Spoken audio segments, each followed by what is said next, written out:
Hi, good morning, everyone. How's it going? Happy, beautiful spring day. Happy Passover. Happy Holy Week, whatever it is you celebrate. And just happy, beautiful spring day. Um, I was so excited about today. I couldn't wait to turn my camera on. We're going to try something a little bit different. I have been wanting to make a present for my friend.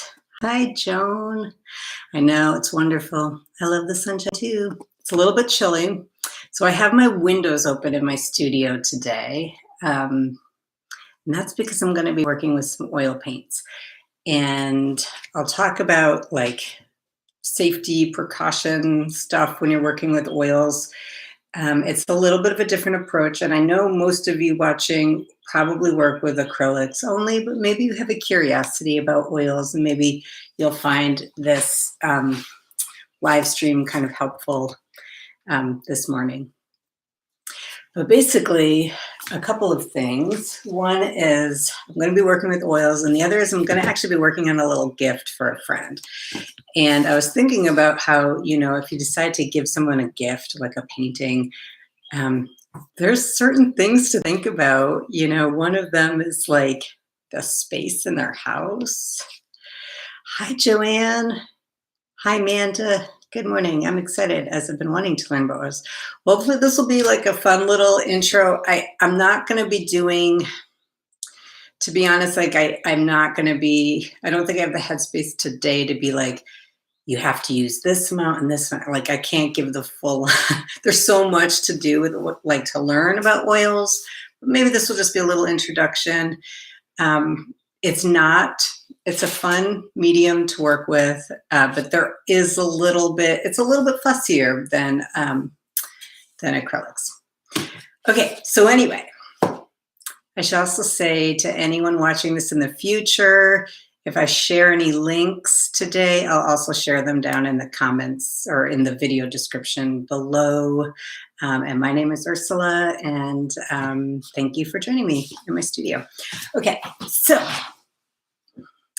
I was thinking today, okay, I want to make this friend of mine, she's a neighbor of mine, I want to make her a painting. I want to give her a gift. I know she's going through a hard time. Like the last year has been intense for all of us. And she's just a wonderful person. And I was like, well, I don't really know her space. I don't want to give her a huge painting. Like, I think if you're going to give your friend a painting, maybe suss it out. Maybe just a small one, if you give them a huge one, like you don't know what their wall space is like, unless they just bought a house and they need a painting. But I'm going to be painting this today on a little canvas like this because I know this is just easy to hang on the wall. She doesn't have to deal with framing it. And I just had this little canvas around. And the reason why I decided I would work with oils today is because I'm pretty sure I put this black down. I'm pretty sure that's an oil-based paint that I used. I think I used like a black. I took my oils and stained this with that. So the thing about working with oils and acrylics is you can't really work with acrylics on top of oil. It's going to crack off eventually. So you can work with oils on top of acrylics. And many times I will start a painting in acrylic and then finish it off with oils. You want to make sure your acrylics are fully dry before you do that, but you can work with oils on top of acrylics, but not vice versa. So I wasn't sure if this was oil-based or not. Just to be on the safe side, I'm going to work with oils. So that's number one. So oils are a little bit more toxic, a little more fumey. And for safety, you always want to have some kind of ventilation, whether it's like 2 windows open so you can have a draft coming through your studio. That's what I'm doing today. I usually have my fan going, but it's very loud. It makes loud sound. But you always want to have some kind of ventilation. Have a fan, or an industrial ventilator, something like that. I'm going to be working with paints right out of the tube, but some people like to use pigments. Um, and if you do, definitely use a respirator. If you're working with any kind of powdery stuff in general, even pastels, sometimes people recommend if you're working with, soft pastels, the dust kind of gets in the air. And it's recommended that you wear something like even just a mask might be enough. Um, and then the other thing is I'm going to be wearing gloves because I don't like, these are oil based. So I'm going to I always wear gloves. I tend to get paint all over my hands. You may notice with acrylics. So same happens with oils. So I always wear gloves when I'm working with oils.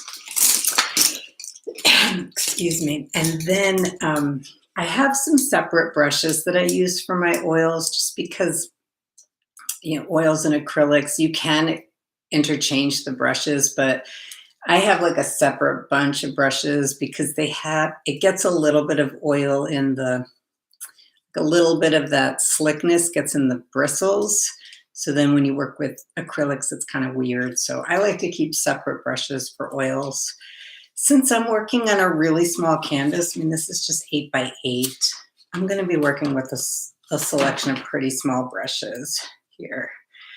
And I'm also, I am hoping to get some detail in there. So I'm keeping it pretty small, which is unusual. I do like to work larger. But, in some cases, for me, small paintings are harder to make than big ones. So that's just safety precaution stuff. Some people do like to wear like a respirator or something. I don't know what the word is, but something, when they're working with oil so they don't breathe in the solvents and stuff. Okay, so what you're going to need when you work with oils, you need your oil paint, of course. You need some kind of solvent. Solvent breaks down the oils. It's sometimes, like back in the day, people use mineral spirits. I like to use this product, Gamblin Gamsol. It is an odorless mineral spirit. Now, just because it's odorless doesn't mean it's not bad for you. A lot of people think that odorless means it's not toxic. And in fact, it could be a little more, not this particular product, but sometimes odorless can be even more dangerous because you can't tell how much you're inhaling. So even if it says odorless, you still want to keep your windows open.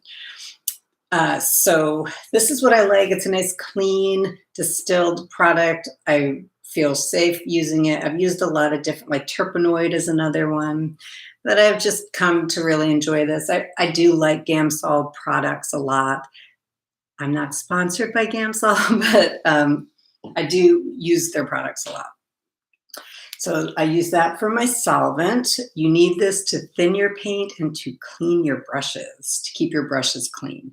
This would act as like your water would for acrylics.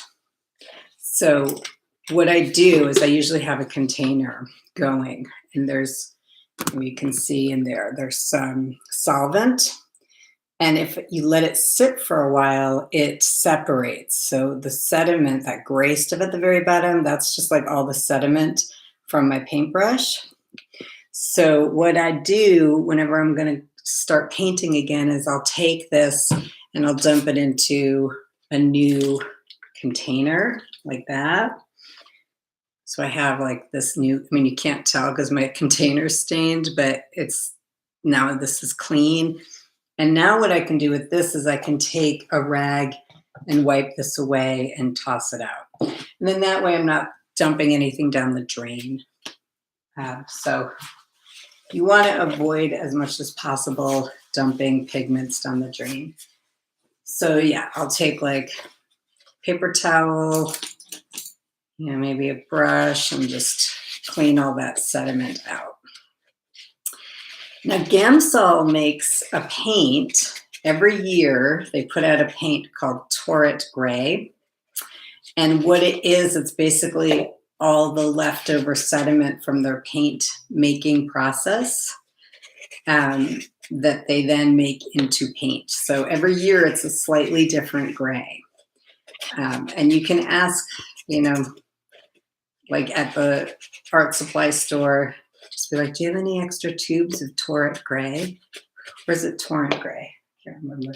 I have some here. Maybe I'll grab it. Oh, here. They started making them in these little things. Torrid Gray. And yeah, every year it's a little bit of a different gray. And then they'll even do things like the company will have like a art contest where everyone makes a painting just using Torrid Gray and white, I think. It's kind of cute. I've never used it.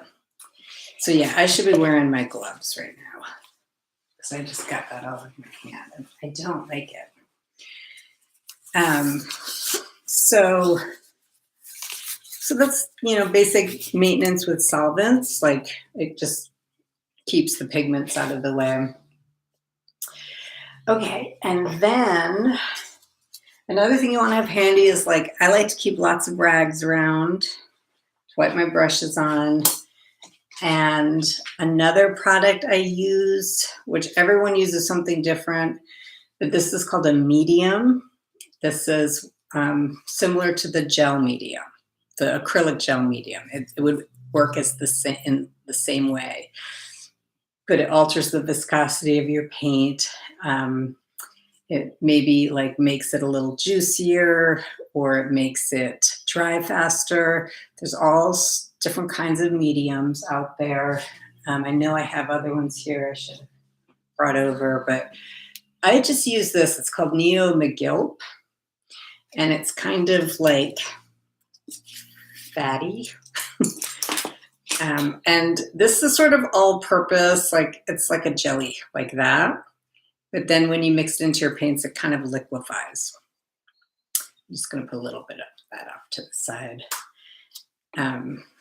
I like to use this because I just know like I can just keep using this. It's all good. I used to use linseed oil, just linseed oil and solvent. And then the problem with that is as you build layers, it's a little complicated. There's a rule in oil paint to paint lean to fat. That's what they say, to paint lean to fat. So your initial layers of paint should be lean, meaning use more solvent, make it more like washes, and then you build up to these like juicier, more loaded brush strokes. And you probably notice I do that a lot with acrylics also.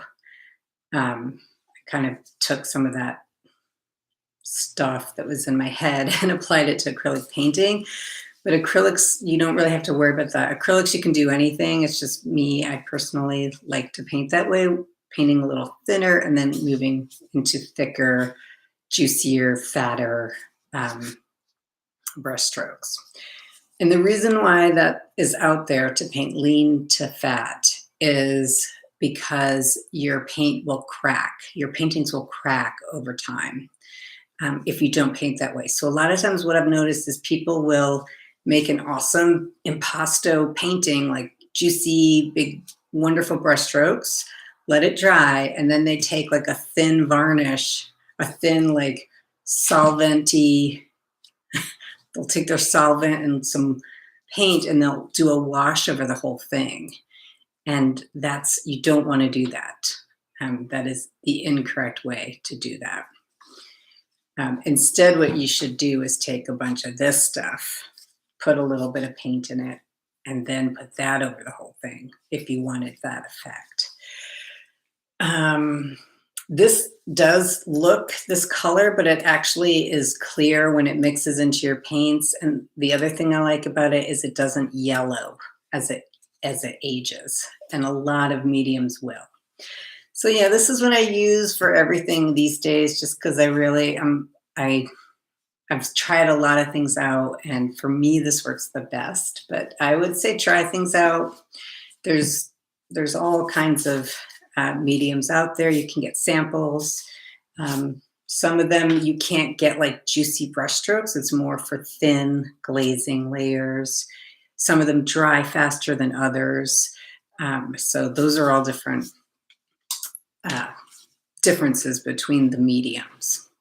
So yeah, so just to recap, you'll need a solvent and a medium. And I know people that paint right out of the tube, but to me, I don't know. I like the juiciness of painting. I like the materials, I like working with something. So I like to put stuff in there. Okay, so here's my oil palette. This is left over from, a couple weeks ago, maybe 3 or 4 weeks ago, worked on a series of large paintings. So I have this big palette I like to use. And I tend to put all my colors, like my yellows in one spot, going to reds, browns, greens, purple. So, going from lighter to darker. Some of these paints have been sitting on this palette now for 2 or 3 weeks, so they might be a little dry. Like this one's kind of dry to the touch. They do stay wet fairly long. This one's still a little wet. But yeah, the dark ones, I don't know, certain pigments will stay wet longer than others. I just went ahead and I put more pigments out for myself today. So unlike acrylics, oils, well, actually similarly, just a little bit of oil can get extended a long ways. Maybe a little bit more than acrylics, but I think that's something you need to test out for yourself.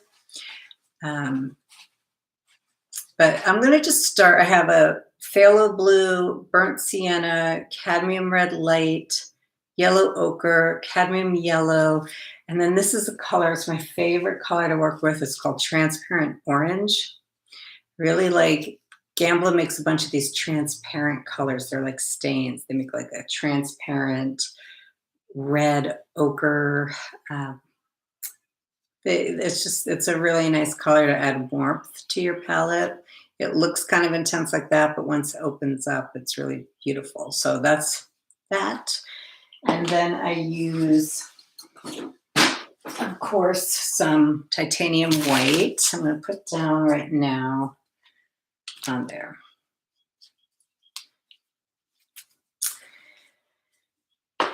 So generally when I start a painting, I will start with just a solvent, like mixing paint into a solvent. And I will just pour a little bit of solvent out into a lid or just a shallow container. I guess I didn't prepare well enough today. Let's see. And the reason why is because I like to be able to just grab it quickly.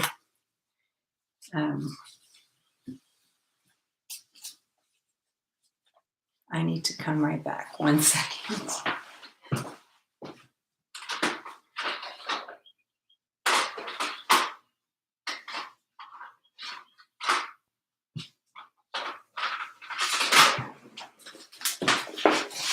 So I just have this little lid here, and I'll pour a little of the solvent into it like that.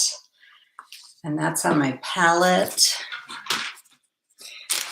And I'm going to keep this around so I can put my brushes in it between using them, just if I need to clean them out.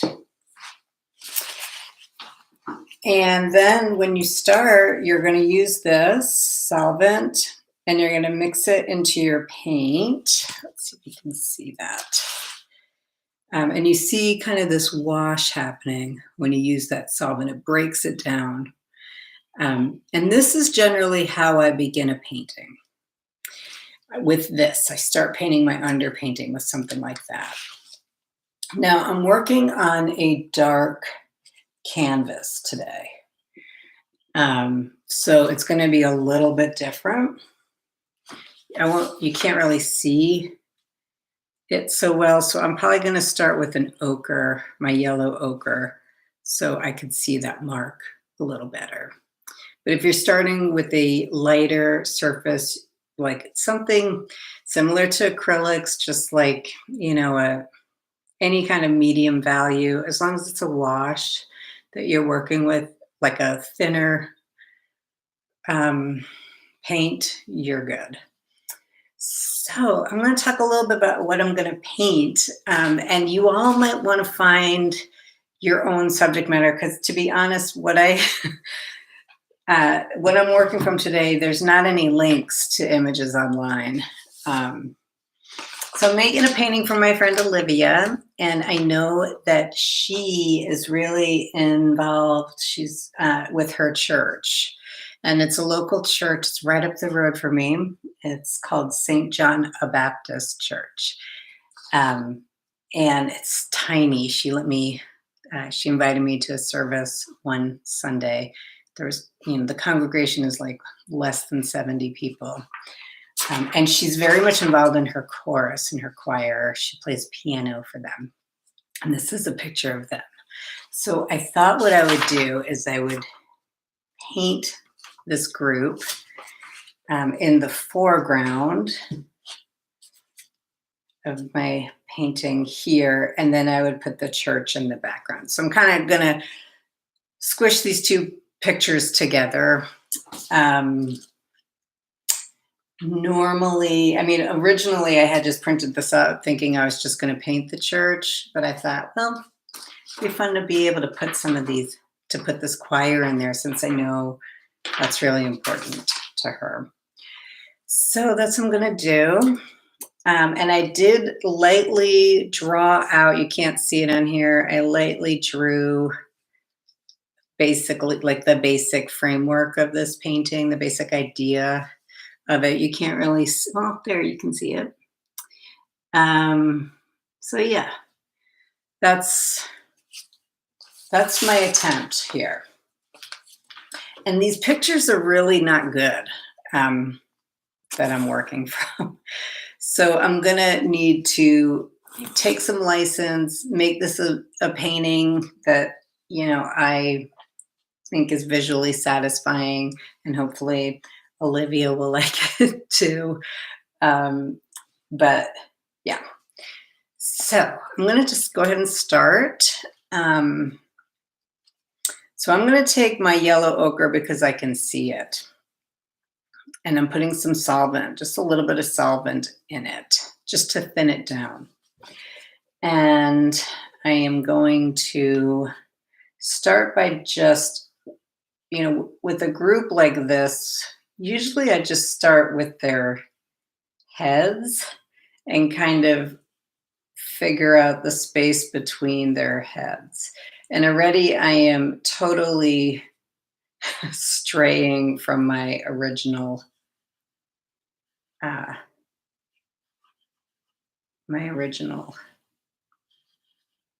drawing that I put down on the canvas. But I did just want to see if everything would fit, first of all. So let's see.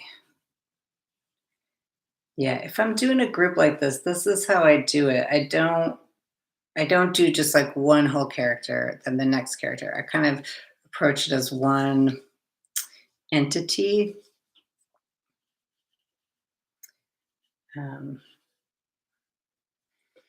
Now, the thing that's nice about oils is it's easy to make corrections, like let's say I'm just like, nope, this isn't right. And I just take some solvent and you can actually just wipe it right out. This stuff will stay wet for a long time, or relatively wet. Like probably anything I do today, if I don't like it, I can just wipe it off later.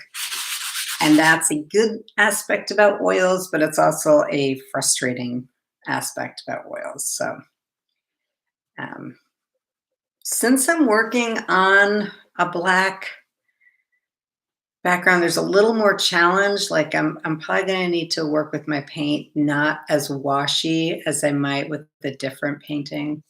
So I'm going to go a little bit thicker, and I need to just focus here a little bit. So I'll try to hone it here.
Just have that kind of mapped in first. And I'm going to go ahead and put the church in the background, even though this isn't necessarily like physically possible. The way these people would be standing here in front of the church like this, but I'm just going to go with it.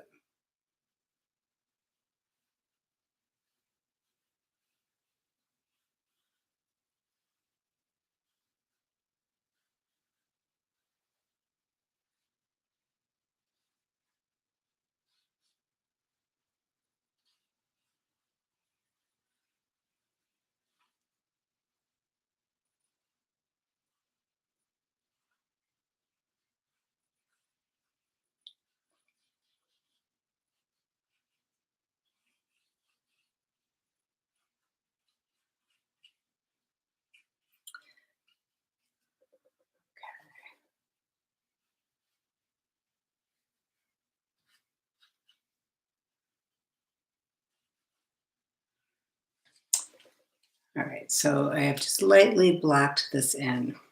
I want to make sure, I'm pretty sure the one side of the church is a little bit taller than the other, but see, there's also this picture thing. So this church was established in 1914. Um, and this is a really great book she gave me about the history of the church. It was originally built in wood, and it was burned. It burned down. I think it twice burned down. And then it was eventually built with brick. Okay, I think that the two sides are pretty much the same.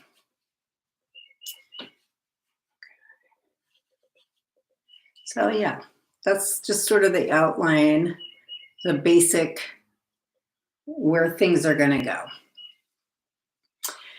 So let's see, and I do want to put some trees in there, some really nice trees kind of poking in here, so I'll do that too.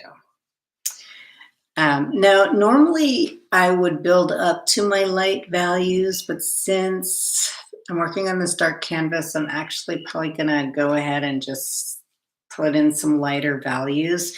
But I'm probably going to not still, I'll use some medium, but I'll also use some solvent. Like I'll mix solvent and medium together.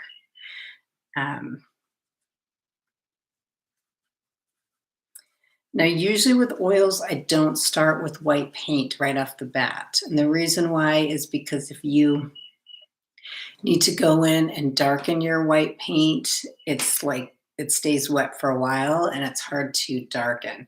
But since this is so small and most likely I can wipe things out, I'm just going to go ahead and start painting. with that dark or with the light paint. So I'm starting to paint in um, some of this negative space.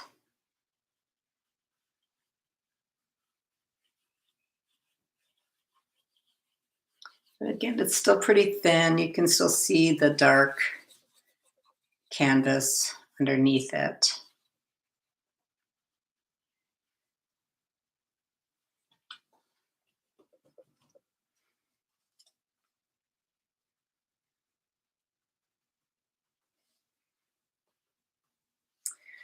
And I'm going to just indicate in here maybe where some of these windows will go and the door frame and all that. I mean, this is probably going to be a little bit out of scale. Um, you know,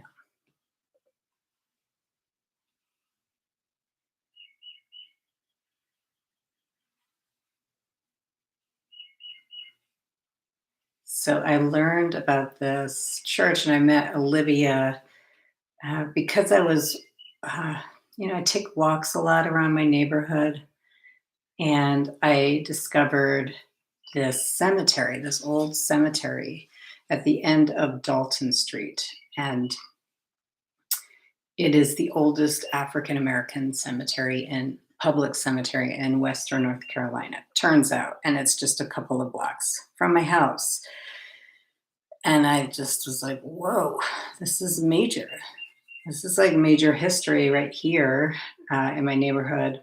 And I looked up the cemetery and I got in touch with them just to learn more about the organization. And I've been involved with them now.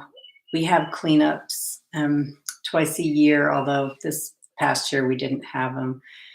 Um, but it's a really interesting place, and I definitely recommend. I have links that I'll share. Um, it's worth coming to Kenilworth to check out this place and just learn a little bit more about the history of the neighborhood. So, Olivia, my friend who I'm painting this for, she grew up on the street that I live on. And she actually lives on the street now, too. Her father is George Gibson, and he's 93. He's still alive. He grew up here. He's actually one of the choir guys. That's him right there. And he owns a house up the street, lots of land. She talks about how when she grew up here, in like the 60s, how it was all open fields, farms, cherry trees, fruit trees. They would just play and play. Yeah, it's really fun to hear her stories about this neighborhood back then. And they all, yeah, they still, I mean, they've moved a little bit, but they still live now in this neighborhood.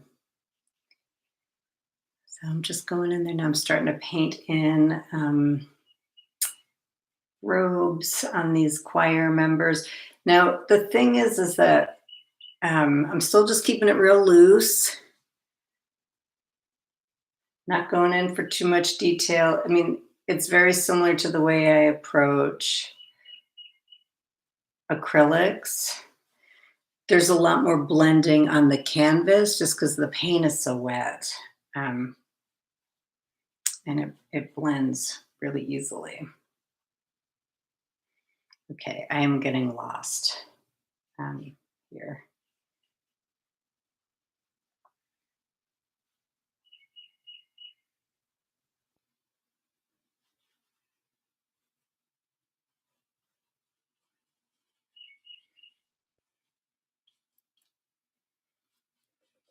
But yeah, the church and the cemetery are connected. Um, the church is in charge of the cemetery at this point. I mean, no one's buried there anymore, but I think the last person buried was in the 60s. It's all on the website. I can't remember statistics anymore. There's only like 80 headstones, but it's estimated that I should have looked all this up. I think it's like 2,000 people have been buried there since. I mean, that cemetery, the first people buried there, it's theorized they were buried in the early 1800s. And there's a great, I'm going to share a link to a really good video about the history of the cemetery. But yeah, there's only like 80 headstones there. A lot of the markings, a lot of the headstones were just field rocks, or people would take their marble tables and break them and use those as a headstone. I'm just going in there, painting and talking. I'm actually, I'm finding the red of the robes is really going to help me determine some of the placement of these people.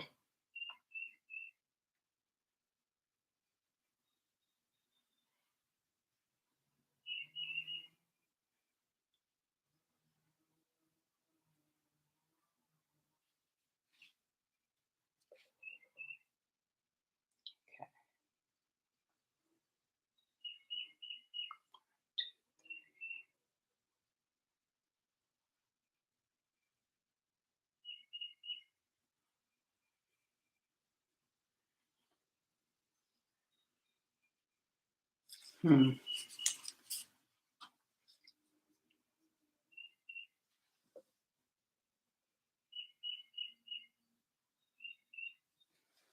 Gotta wipe something out. So yeah, it's really nice that you can just wipe things out if there's a problem.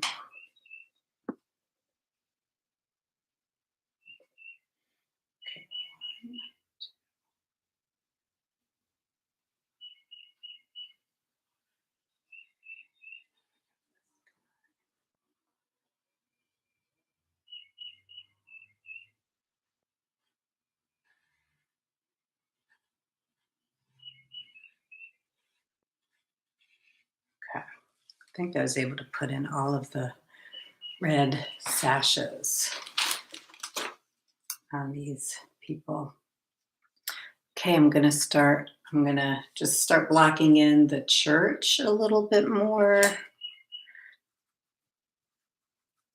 So I'm going to take some burnt sienna and mix it with yellow ochre just to get that kind of brick color, and a little bit of cadmium red.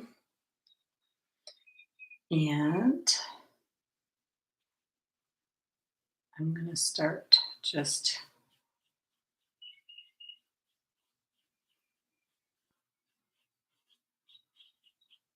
lightly putting that on.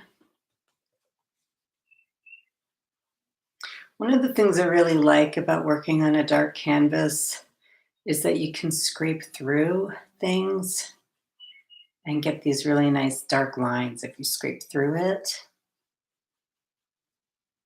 And you can do that also because the paint stays wet a little bit longer. And I'll use my rubber tip brush to do that.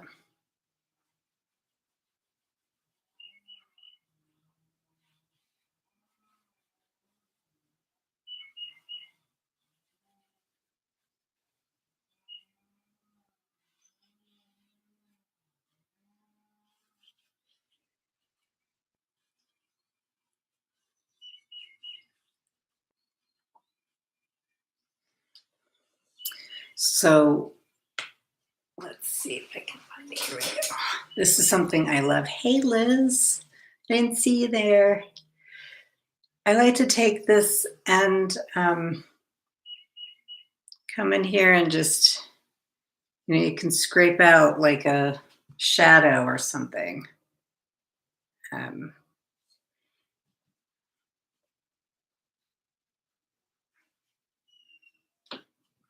It's one of the advantages to working on a dark canvas. It's something I really like to do.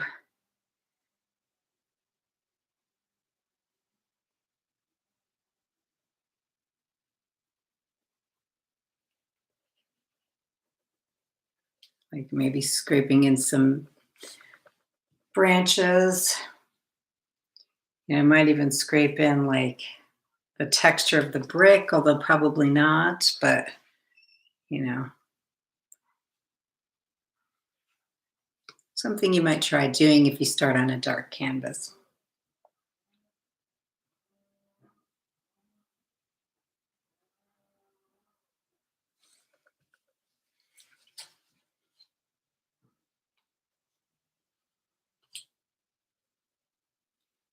Or really any color, like a red canvas is fine to try that in. Okay. Someone is mowing their lawn, so you might hear that in the background. So now when I'm painting, I'm kind of just going back and forth, mixing some of the medium into the paint. Since this is so small, I'm just gonna start coming in here now and putting, I'll start working a little bit thicker now as I'm creating maybe a little more detail. So I'm gonna put some trees in there, a little bit of green.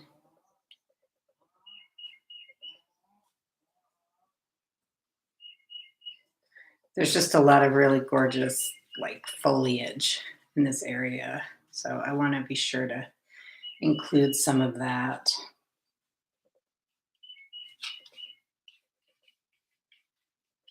There's actually behind the church, there used to be a school there, a little schoolhouse. And it's just a flat field now, but there are some stairs, there's a staircase there. And you can see where it led into the little schoolhouse that was there. But Olivia said she doesn't remember that. She didn't, that was before her. She doesn't remember. She never went there.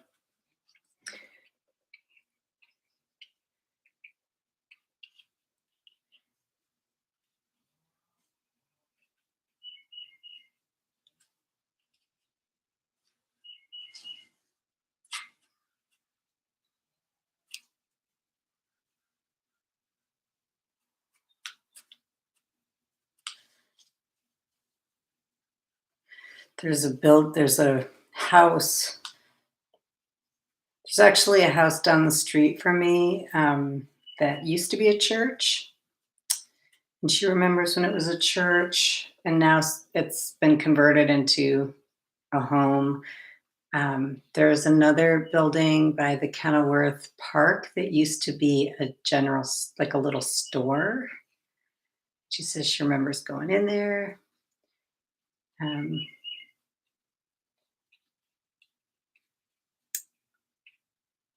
Now someone's living there.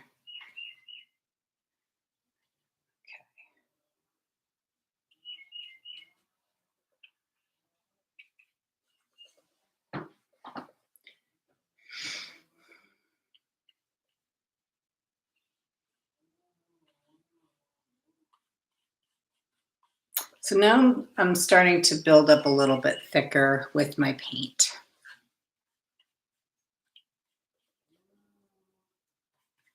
We have 15 minutes. So sometimes something you need to do with oil painting, because it takes a while to dry, is you need to let it kind of sit and just set up. You need to let the paint sort of just, at least I do. I need to let it like dry just a little bit.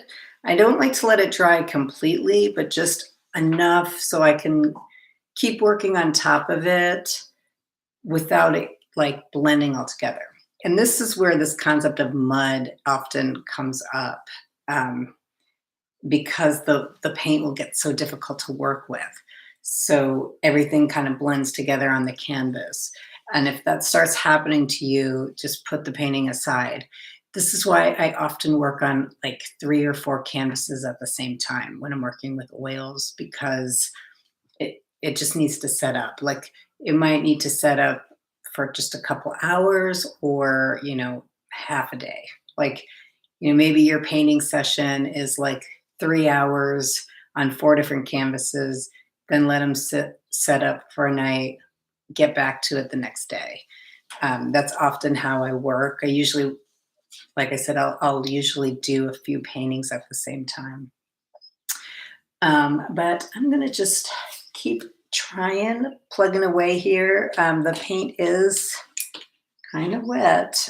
And I found I don't like to force the drying process, so I just will let it air dry.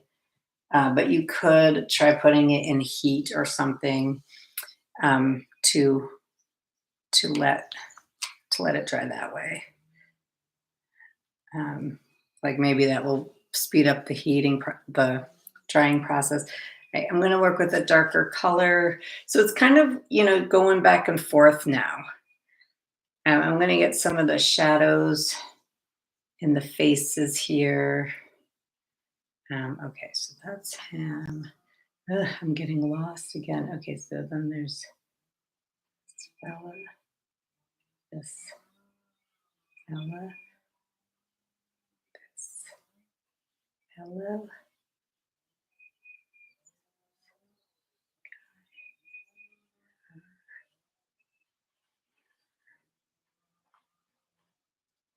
Okay, yay. And then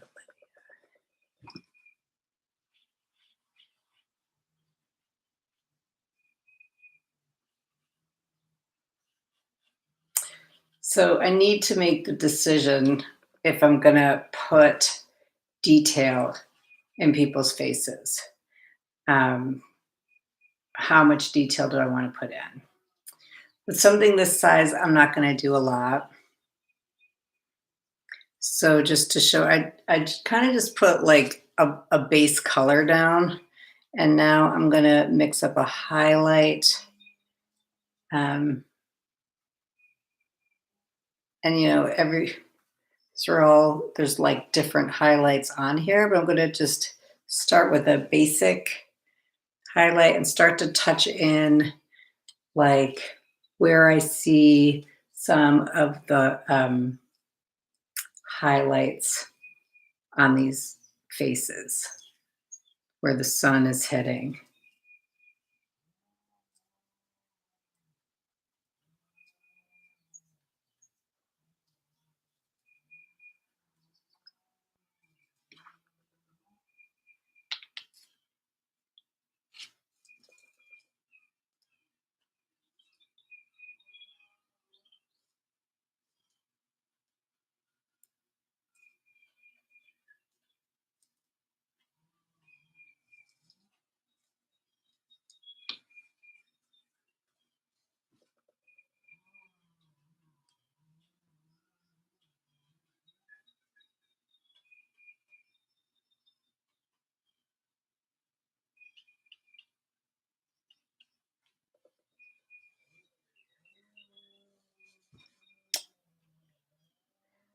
I just want to say George Gibson, Olivia's dad, um, recently the creek down the way here was renamed Gibson Creek, in his honor. And there's a little plaque there to talk about him, because he and this other George did a lot of work in maintaining the cemetery and keeping it clean. He actually, George, when he was very young, worked in the cemetery. He helped dig some graves, and it was his dream to keep it preserved. It all grew up. The cemetery grew up with tons of branches and weeds, as you can imagine. In this part of the world, things grow up. Things grow very easily. So all this bramble covered it, and he began the process of pulling that all back and revealing the stones again. And he then put something, I think he put something in the newspaper or something about it, like calling for help. And then some of the teachers in the history program at Western, no, Warren Wilson, um, joined up with him. And so Warren Wilson and UNCA have been helping to, like they built a fence um, around the cemetery, and they are responsible for the website. And it's southashevillecemetery.net. There's a lot of really great information on there that I recommend you check out. Okay.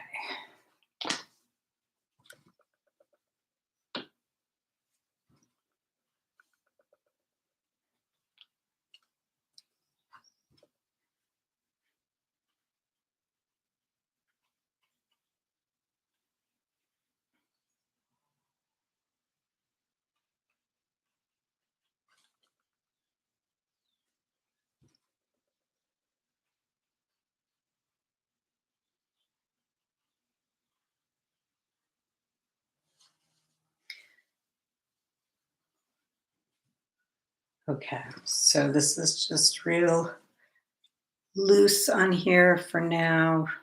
And I'm going to need to come in with the smaller brush and start getting a little more detail and cleaning things up here, getting the folds um, in the choir robes.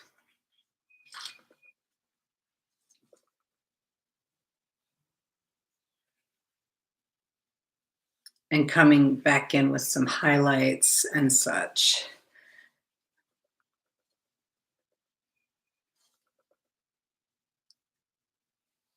So yeah, it's not entirely different from working with acrylics to work with oils. It's just, I mean, the biggest difference is how wet the paint stays. It stays wet much, much longer. And that's a good thing because you can blend better and you can make your corrections a little easier, but it's also like a bad thing because it's harder, it's easier to lose control of the paint. So just give it some time when you're working. My recommendation is to try something without a lot of detail. Maybe try like a still life or something. If you enjoy this and you want me to do more oil tutorials, I'd love to. I think it's really fun. I love working with oils. And now that it's summer or spring, not quite summer, I can have the window open of my studio. So I'm happy to do that, but I'll just see if anyone is interested in it and keep pursuing it. So I'm gonna have to let this kind of set for a while before I move into more detail. Olivia will love this. Any advice on painting oil on paper? Yes, I do have advice. You need to prime the paper first. Don't just work with oil right on paper. So use gesso, use a primer. Cool. Jamie, yay. Use gesso, use a primer, and prime your paper. Use thick paper, thick watercolor paper. You can also buy paper that's already primed for oils. Look on the cover of it, or I don't know. It will specify if it's primed for oils.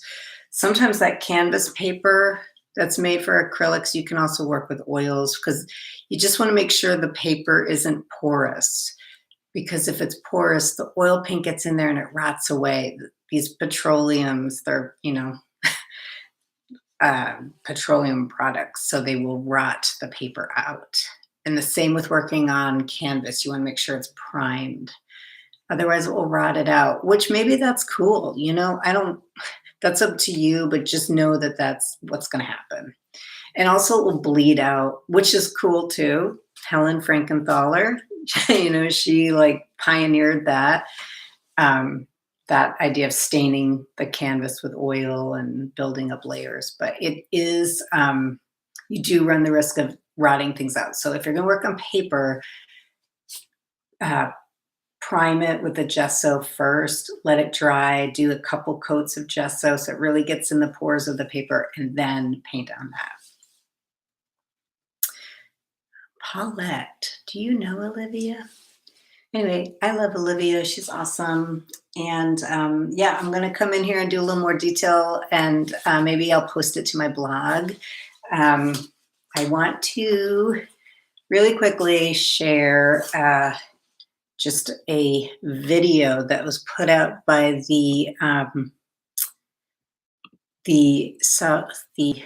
Preserve, the Western North Carolina Historical Association, about the cemetery. There's a couple other parts, but this one's really good with the history of the cemetery and the church, and this neighborhood in general. Yeah, so, and look up South Asheville cemetery.net. There's some really awesome videos and interviews on here with George Gibson, and George, I can't remember the other George's name. But anyway, they both started the process of clearing out the cemetery. And I think that's everything I want to say. My cat, she's coming in again to say hi. So, okay, next week, maybe we'll work with some oils again. And I would say if you want to keep working with oils, get the same colors you got with acrylics, maybe just 5 tubes, like red, blue, yellow, white, burnt umber to start with. Maybe get a little thing of this Neo McGilp stuff and a little bottle of this Gamsol. And designate some brushes for your oils. Yes, to more oil demos. Yay, thanks, Joan. And also remember, you can paint with oils on top of your acrylic paintings. Paulette, if you've worked with acrylic on paper, that's probably primed already, and you could just work with oil right on top of it. But yeah, we'll talk some more about oils next week then. So just keep in touch and look for, what the subject matter will be. Thanks, everyone. Have a really fun week. If you like this video, please give a thumbs up, share it with your friends, and I will be back next week. Stay safe and happy, and see you then. Bye.